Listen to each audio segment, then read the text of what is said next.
بسم اللہ الرحمن الرحیم۔ ناظرین، ایک دفعہ کا واقعہ ہے کہ دو نوجوان مدینہ منورہ سے ترکی سیر و تفریح کے لیے گئے۔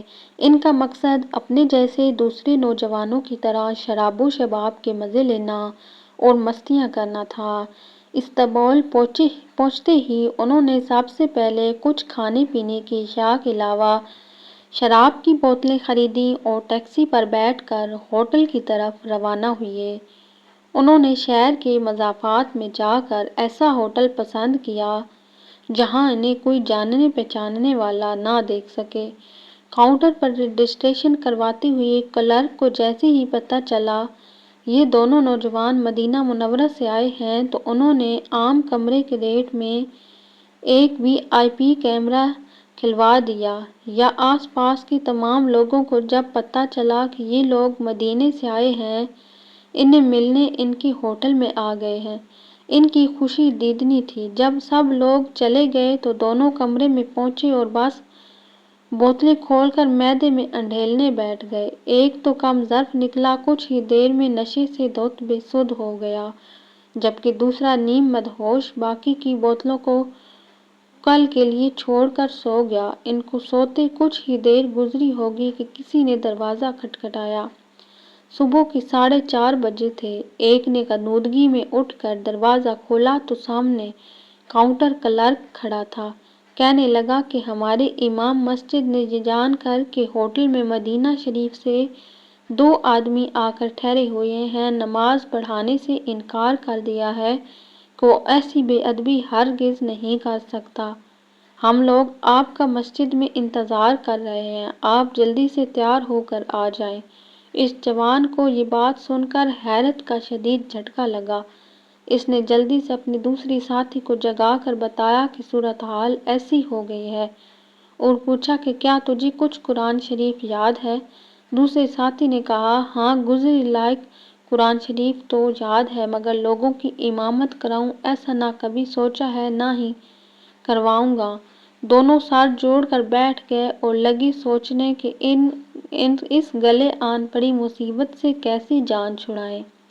اسی اثناء میں ایک بار پھر دروازہ کھٹکھٹا۔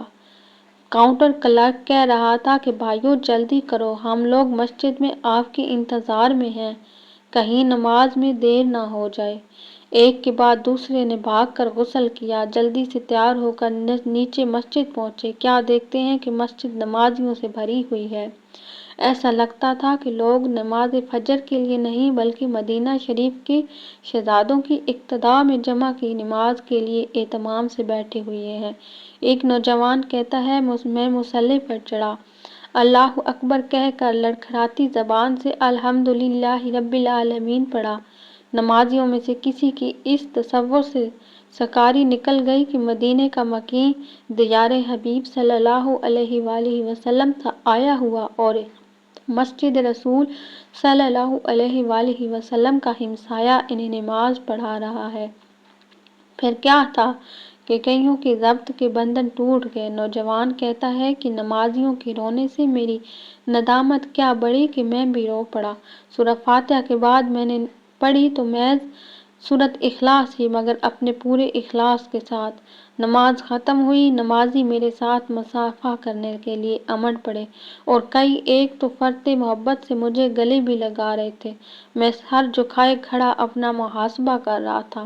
اللہ نے مجھ پر اپنا کرم کیا اور یہ حادثہ میری ہدایت کا سبب بن گیا۔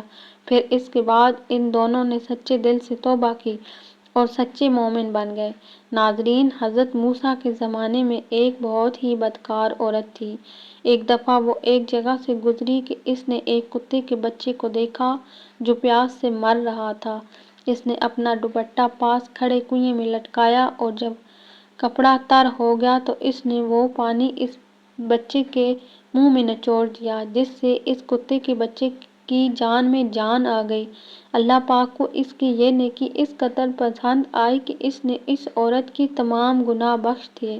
ناظرین، ہمیں چاہیے کہ ہم اللہ تعالیٰ سے اپنے گناہوں کی معافی ضرور مانگیں۔ وہ بڑا کریم ہے، ضرور سنتا ہے اور بخش دیتا ہے۔